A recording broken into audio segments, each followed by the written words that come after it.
Hello, I am Emilie Steffen-Smith. I'm the owner and designer of Good Ancestors Design here in Pratt, Kansas. I want to thank everyone at the Vernon Filley Art Museum for organizing this question and answer series. I think it's a really unique opportunity for all of us to learn from the amazing artists they have at the Filley in the gallery and in the gift shop. And I want to thank them for inviting me to participate in the series. So we'll jump right in. Question one is, where do you get inspiration to create some of your pieces? So this is a challenging question for me, but I think the biggest place I get inspiration from is nature and geometric shapes and patterns that you see in nature. I'm inspired by textures that you find in nature. That's why a lot of our pieces incorporate natural woods, and I like to incorporate plants into my pieces, which is why I have a lot of air plant holders, just because I think it's so beautiful to have nature inside, and it makes your home feel really warm. So that's where most of my inspiration comes from. Question two, what is one of your favorite items you've upcycled to transform into a different form or function, and how did you see its possibility? I think my favorite, if it's possible to pick a favorite, is this piece I have in my own home, which is a key rack that I made with piano keys. So I was in a vintage shop in Wichita a few months ago, and I found this small stack of maybe 10 or so loose piano keys, and there's just something really beautiful about these, and being able to see the part of the piano that you don't see unless you're a piano tuner. And I wasn't sure what I was going to make with them at the time, but I brought them home, and after sanding them and cleaning them up, I thought about keys, what am I going to do with these keys? And then I thought key rack, and so we were able to put them together, and I moved some of these pegs down so that it's a functional key rack. It's one of my favorite things. So number three is, what would you recommend to someone who wants to start upcycling but doesn't feel creative enough? I really love this question because I think it's something I have felt myself. It sometimes feels challenging to be creative. I think the biggest advice I would have is to start with a problem that you have in your home, and rather than going out to a store to buy something pre-made, try to treat it like a puzzle and see what you have in your home that you could reuse to solve a problem. So maybe it's finding a way to hang your coffee cups or to display a collection of things that you really love. Work with what you have, break things apart, lay out all the pieces, and just sort of play with them. And don't force yourself to think like, what can I make? Just sort of play with the shapes and see what inspires you. Necessity is the mother of invention. It really is true. If you have a problem that needs solved, I would recommend starting with things you have at home to solve that problem rather than buying something new, and that's a great way to begin upcycling. Question four is a challenging question, and I'm going to try not to get political or get up on a soapbox. It is, first, I love the idea of repurposing used items. How important is it, especially now, with how much trash we as humans accumulate, that everyone do their part in upcycling? I really strongly believe that we as individuals can make a difference by reducing the amount of trash that we produce. I don't think that that's something that's possible for someone who has a really busy life and is doing the best they can. I think we're all doing the very best we can every day to take care of our families and take care of what we need to with our responsibilities at work. But I think from a personal level and a mental health level, if you can reduce the amount of trash that you produce and the amount of things that come into your home by repurposing something you already have, it makes such a huge difference for your own home environment that once you start doing it, I think it becomes sort of a pattern and a habit that benefits you at first, but then it will benefit your community. You're putting less things in the landfill and you're saving money.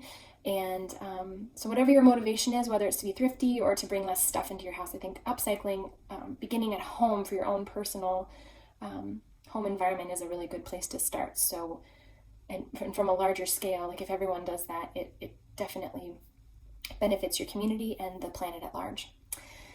Number five, do you immediately know how you will repurpose an item into art? No, I do not. Oftentimes I am at an estate sale or a vintage sale, not lately, but when I do go to those places, I just look for things that speak to me, whether it's a color story that I find really interesting in a pattern of fabric, something that in an estate sale particularly has a really personal feel to it, that it was really loved and has a story or a piece or history to an individual. I feel really drawn to those pieces. I just try to buy things or find things that speak to me. So even if I'm on a walk with my children, we might find an interesting rock or a stick, and it's kind of inexplicable why you feel drawn to certain things and maybe someone else wouldn't. But just start with that. I guess I don't go into a place with a checklist of I want to find these 3 things so I can make something. It's really going into a place and seeing what's there and what speaks to me. Number 6, are you always on point for your next find? Yes, although during the social distancing period, it was really a challenge because typically I would go into a vintage shop or a secondhand shop, especially right here in downtown because there's so many great ones, probably 2 or 3 times a week. There's so much turnover. There's a lot of new things coming in, and if you don't walk through and look, then you might miss something that really speaks to you. So I'm definitely always looking for my next find. Number 7, what motivates your air plant holders? Did your family have a big garden as a child? Yes, they did a lot of gardening, and of course as farmers, you know, I spent a lot of time in the field, and my parents raised cattle at one time, so I spent a lot of time in the pasture, and I remember just really loving the wildflowers and walking through all the tall native grasses. That's definitely a big part of what motivates me. I love bringing pieces of nature into my home.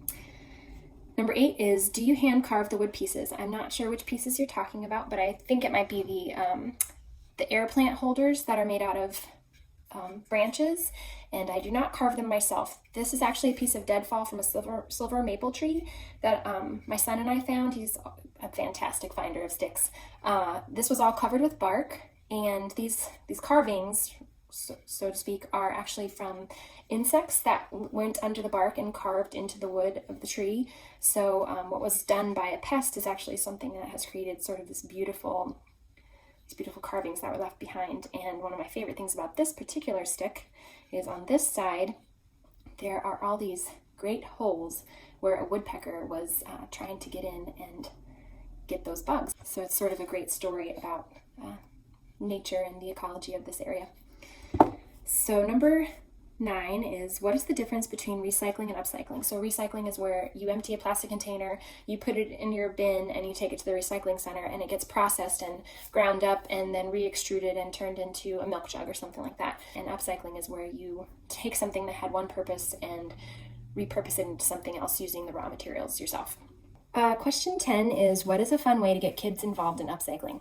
I have younger children, so we tend to do a lot of just putting together things from our recycling bin that they can reuse before we ultimately recycle them. So we have like a paper bag or a cardboard box, and we call it like the creation box or the invention box, and we put things like paper towel rolls, toilet paper tubes, maybe like a macaroni and cheese box, or even some of their clothing that they've outgrown or is too stained or worn out or the wrong season.